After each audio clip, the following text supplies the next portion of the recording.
আসসালামু আলাইকুম রাহমাতুল্লাহ। সুপ্রিয় শিক্ষার্থীরা, তোমাদের মধ্যে অনেকেই আছে যারা টেন্স আইডেন্টিফাই করতে পারে না। একটা সেন্টেন্স লিখা আছে কিন্তু বুঝতে পারে না যে এটা কোন টেন্সে আছে। যদি এইরকম সমস্যা তোমার থাকে তাহলে আজকের এই ভিডিওটি তোমার জন্যই। আমরা আজকে খুব সহজে আইডেন্টিফাই করা যাবে কিভাবে টেন্স। টেন্সের ১২ টি স্ট্রাকচার জানার মাধ্যমে আমরা খুব সহজে এই বিষয়টা জানার চেষ্টা করব। তো অতএব খুব মনোযোগ দিয়ে আমাদের সাথে কানেক্টেড থাকলে আশা করছি যে এই বিষয়ে তোমাদের আর সমস্যা হবে না। অতএব গুরুত্বপূর্ণ আজকের এই ভিডিওটি মনোযোগ দিয়ে দেখার জন্য তোমাদেরকে আহ্বান জানিয়ে শুরু করছি। তো ১ম এ আমরা একটু ছোট করে বলি। টেন্স শব্দের অর্থ হচ্ছে সময় বা কাল, অর্থাৎ ক্রিয়া, কাজ সংঘটিত হওয়ার যে সময়, সেটাই হচ্ছে মূলত টেন্স। তাহলে যখন কাজটা সম্পন্ন হয়, কাজ সম্পন্ন হওয়ার সময় নির্দেশ করবে হচ্ছে টেন্স। এটাকেই বলা হয় কাল বা সময় বা টেন্স। তো ক্রিয়া সম্পন্ন হওয়ার সময়কে কি বলা হবে? টেন্স বলা হবে। এটা ল্যাটিন শব্দ টেম্পাস থেকে আসছে, যার অর্থ সময়, সেগুলো আমি লিখিনি। তো এরপরে চলে আসা এখন এই টেন্সদের কত প্রকার সেটা এবার জানার চেষ্টা করি। টেন্স হচ্ছে মূলত ১২ প্রকার। তো প্রধানত ৩ প্রকার। এটা একটা ছন্দ বা কবিতা আছে। ছন্দটা কিছুটা এরকম, এক যে ছিল টেন্স বুড়ি, চলতো সে যে গুড়ি, গুড়ি, ৩ মেয়ে ছিল তার, প্রেজেন্ট, পাস্ট আর ফিউচার।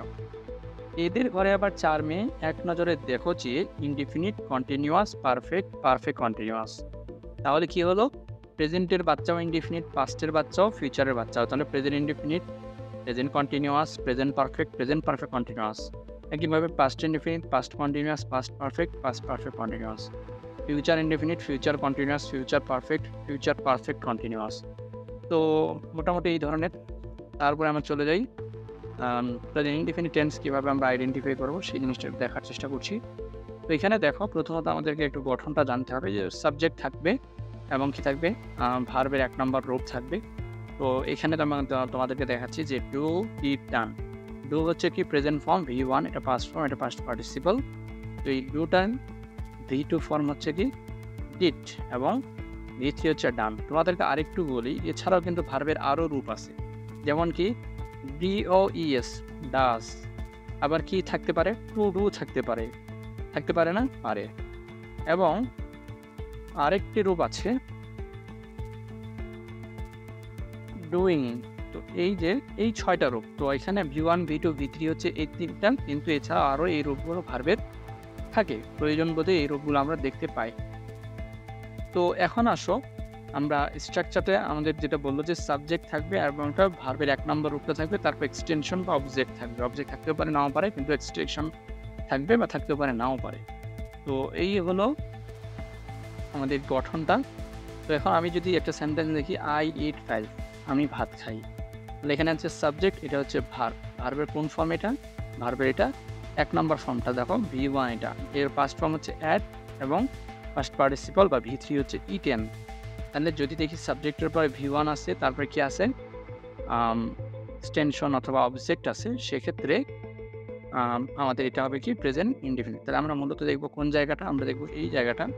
এই ভার্বটা কোন ফর্মে আছে? ভার্বটা যেহেতু V1 ফর্মে আছে, অতএব আমরা এটা বলতে পারছি যে এটা হচ্ছে প্রেজেন্ট ইনডিফিনিট। তো এবার চলে আসো, আমরা পরের টেন্সে চলে যাই। এবার হচ্ছে প্রেজেন্ট কন্টিনিউয়াস। তো প্রেজেন্ট কন্টিনিউয়াস এখানে আমরা কি দেখতে পাচ্ছি? যে সাবজেক্ট থাকবে এবং এখানে কন্টিনিউয়াস মানে কি? চলমান কোনো কাজ বোঝাবে এবং এটা বর্তমানে চলমান আছে এরকম বোঝাবে। তো এখানে ওই যে এম ইস আর, এইটা হচ্ছে অক্সিলিয়ারি ভার্ব, সাহায্যকারী ভার্ব। আর V1 টা হচ্ছে মেইন ভার্ব। তো এই অক্সিলিয়ারি ভার্বগুলোও প্রেজেন্ট ফর্মেই বসবে। আমরা জানি যে এগুলো হচ্ছে বি ভার্ব, এম ইস আর। তো বি ভার্বের বাচ্চা হচ্ছে এগুলা, এম ইস আর। আরও আছে ওয়াস, ওয়ার, বি, বিং, বিন। এগুলোর মধ্যে এম ইস আর, এগুলো হচ্ছে কি প্রেজেন্ট ফর্ম। ঠিক আছে? তো কন্টিনিউয়াস টেন্সের স্ট্রাকচারে কি হচ্ছে? যে V1 এর সামনে অক্সিলিয়ারি ভার্ব হিসেবে এম ইস আর বসবে সাবজেক্ট এবং পারসন অনুযায়ী, এবং পাশাপাশি V1 এর সাথে আইএনজি হবে। যখনই দেখবে কন্টিনিউয়াস তখনই V1 প্লাস আইএনজি হবে এবং সামনে বি ভার্ব হবে। তো বি ভার্বগুলা দেখতে হবে কোন ফর্মে আছে। প্রেজেন্ট হলে প্রেজেন্ট কন্টিনিউয়াস, পাস্ট ফর্মে যদি এখানে ওয়াস ওয়্যার থাকতো তাহলে এই স্ট্রাকচারটা সব সেম, খালি ওয়াস ওয়্যার থাকবে না, এটা পাস্ট কন্টিনিউয়াস। যদি আবার শ্যাল বি, হ্যাঁ? শ্যাল বির পরে যদি বা উইল বির পরে যদি V1 প্লাস আইএনজি থাকতো তখন এবার এটা ফিউচার কন্টিনিউয়াস। তো যাই হোক, আমরা আপাতত এটাই দেখি। তাহলে দেখো এই যে সাবজেক্ট এবং এক্সটেনশন এ চেঞ্জ নাই। চেঞ্জ হচ্ছে ভার্বের এই জায়গাটায়। এইখান থেকে এই জায়গাটার মধ্যে দেখেই তোমাকে আইডেন্টিফাই করতে হবে। তো আমরা am is are দেখতে পাচ্ছি এবং V1 প্লাস আইএনজি দেখতে পাচ্ছি। যদি এরকম হয় তাহলে এটা কন্টিনিউয়াস হয়। তাহলে I am eating rice। V1 ছিল eat, আইএনজি যোগ করে দিলে eating। তাহলে he is eating rice, you are eating rice. তাহলে দেখো এম, ইজ, আর ৩ সময় ব্যবহার হচ্ছে। ঠিক আছে? আমি যে এম, ইজ, আর লিখেছি কখন কোনটা ব্যবহার হবে আমি দেখালাম। তাহলে ইউ এর পরে আর হয়, ইর পরে ইজ হয়, আই এর পরে এম হয়। তো আশা করছি কন্টিনিউয়াস আইডেন্টিফাই তোমরা করতে পারবে। তাহলে এম, ইজ, আর এর পরে যদি দেখা যায় যে V1 প্লাস আইএনজি আছে তাহলে এটা প্রেজেন্ট কন্টিনিউয়াস। শিক্ষার্থী বন্ধুরা, আশা করছি বুঝতে পারছো। তোমরা অবশ্যই ভিডিওটা কিন্তু তোমাদের বন্ধুদের মধ্যে শেয়ার করে দিবে এবং আমাদের এই ভিডিওটা ভালো লাগলে লাইক করে দিবে, কমেন্ট করবে। তোমাদের জিজ্ঞাসা থাকলে সেটা কমেন্টে জানাবে। এবার দেখো প্রেজেন্ট পারফেক্ট টেন্স, এখানে দেখা যাচ্ছে subject plus have has V3 plus extension.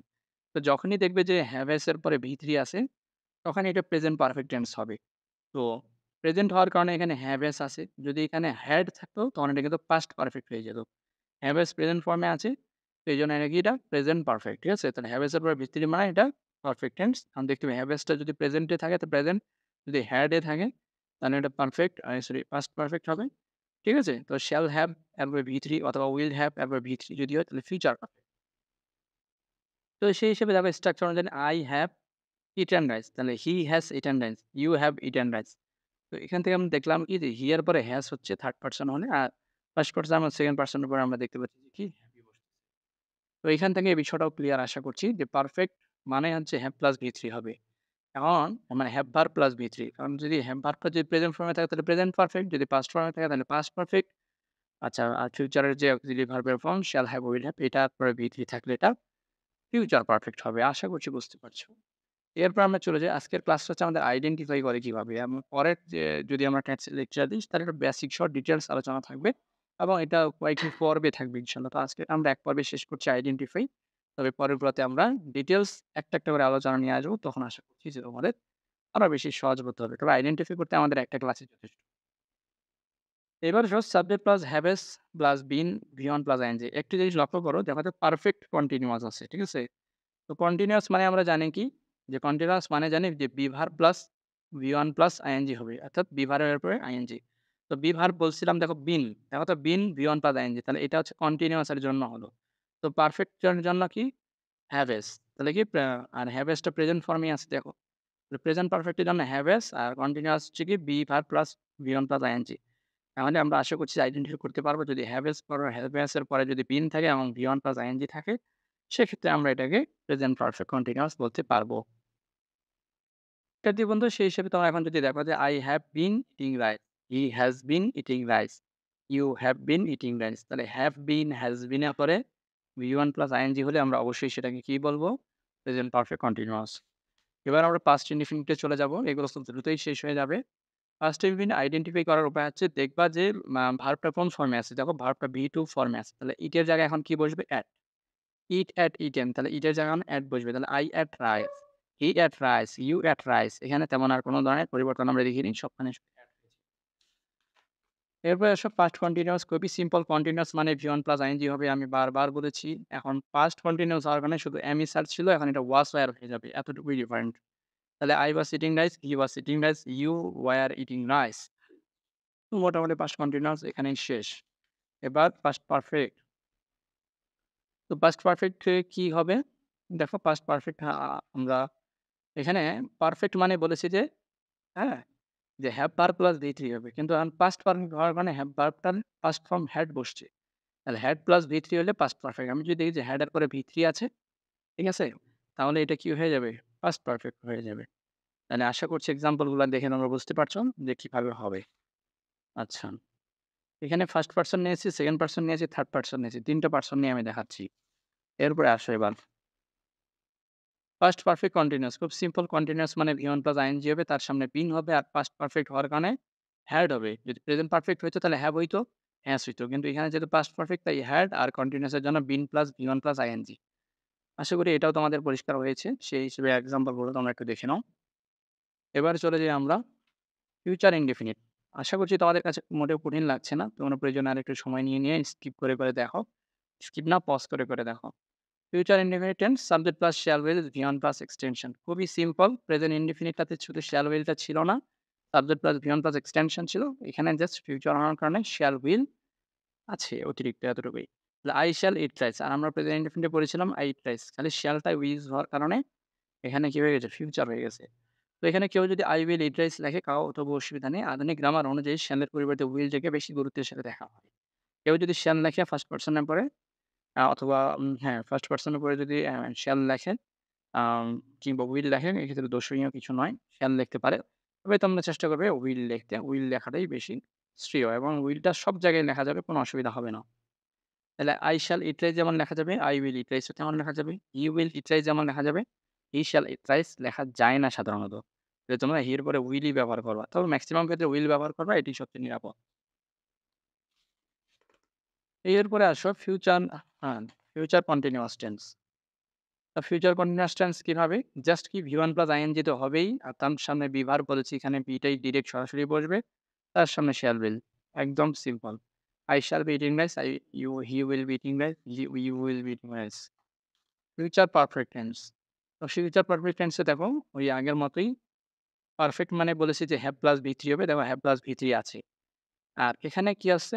Future হওয়ার কারণে shall will টা অতিরিক্ত। বাকি বাদ কিন্তু আগের মতোই। প্রেজেন্ট পারফেক্ট যেমন ছিল এমনই, খালি shall will অতিরিক্ত। প্রিয় শিক্ষার্থীরা, আশা করছি তোমরা বুঝতে পারছো। এবার দেখো ফিউচার পারফেক্ট কন্টিনিউয়াস। তো এখানে খুবই সিম্পল, কন্টিনিউয়াস মানে V1 প্লাস ing থাকবেই এবং পারফেক্ট হওয়ার কারণে have ভার্ব থাকবে। পারফেক্ট কন্টিনিউয়াস এর জন্য have plus been plus V1 plus ing এতটুক। আর shall will হচ্ছে ফিউচারের জন্য। I shall have been eating rice। তো আশা করছি যে এখান থেকে যেটুকু তোমরা দেখলে তো আইডেন্টিফাই করে তোমাদের আর কোনো অসুবিধা হবে না।